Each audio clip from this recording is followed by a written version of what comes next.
Salut à tous, ça vous dirait un peu de lecture? Je vais vous proposer une lecture en fait très simple. C'est la lecture d'un texte qui y a comme titre Ode identitaire, extrait du film de ce livre, Ode à l'homme perverti, colère bouc émissaire. Allez, on y go. Je suis africaine. Ma cousine Martinique est américaine. Toutes deux, nous restons françaises, comme mes sœurs Guadeloupe et Guyane.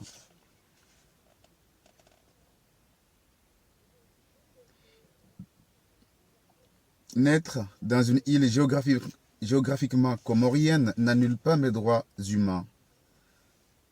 Me battre pour honorer le pays qui m'a offert ma liberté ne me rend pas inhumaine. Il y a des problèmes dans cet archipel qui a fièrement voulu quitter le giron français en choisissant son indépendance. Il est riche, très très riche, car il reçoit des aides de la France et de beaucoup d'autres puissances mondiales, mais a du mal à se développer. Quel paradoxe, mon Dieu. Dans ces trois îles, tout va bien. Quand on ne se rend pas compte que... Non, pardon. Quand on ne se rend pas compte des dures réalités sur place.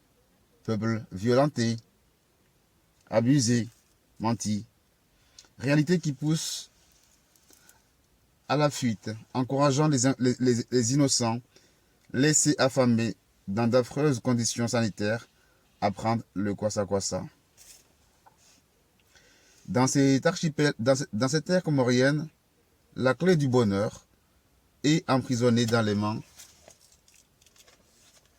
des gouvernants qui n'hésitent pas à évoquer une force guerre, Mayotte comorienne, pour éviter que la population consciente de ce qu'on lui fait subir ne se soulève.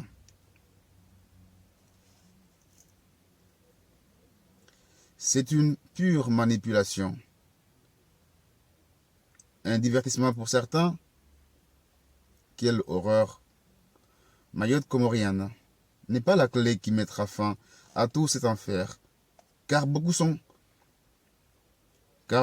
ceux qui se sont servis de Mayotte française pour trouver leur liberté.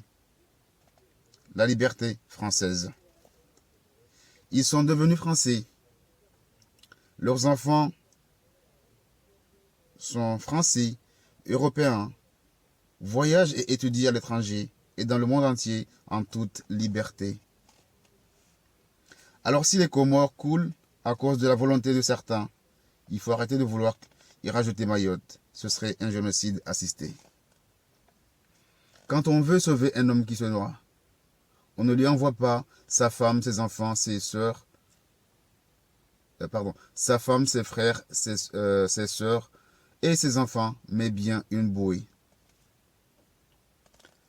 La clé qui commencera à sauver l'archipel indépendant serait d'encourager les hommes politiques à faciliter le voyage en bateau, avion et enfin l'accès au visa, car ce dernier coûte beaucoup moins cher que le ticket Kwassa.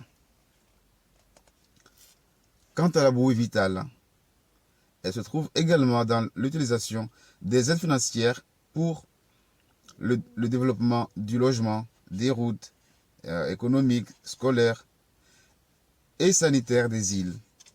Mais avant tout, il faudrait penser à cesser de mettre des sottises dans la tête des Mahorais et de leurs frères des Comores. Car même si chacun a choisi son chemin, nous restons des hommes, tous des hommes, des frères et sœurs, de droit, de sang et de religion.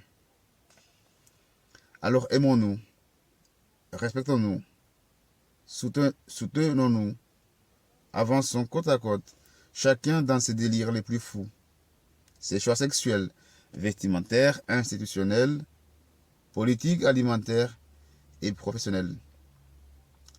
C'est ça le respect des droits de l'homme.